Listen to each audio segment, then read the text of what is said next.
Hi, welcome to Nosware. In this video, we will show you how to reset Epson L3260 using adjustment programs. First, before you download and using this resetter, we suggest you to disable all of your antivirus, including Windows real-time protection and the temper protection if you are using Windows 10.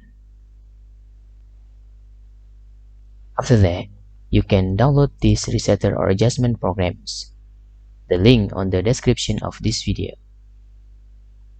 After you download this adjustment program, you can just extract this resetter.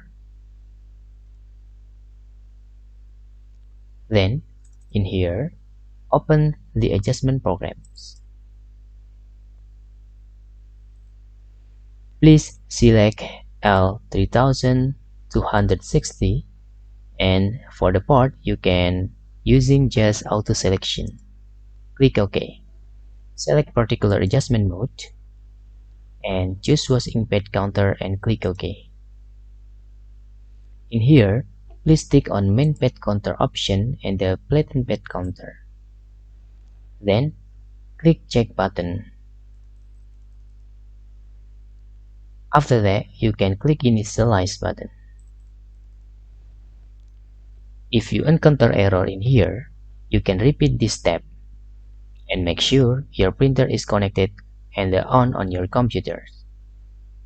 After the resetter works, you can just click finish and you can turn off your printer. Then you can close the resetter programs. Then you can turn back on your printer again. Hope this video helpful for you.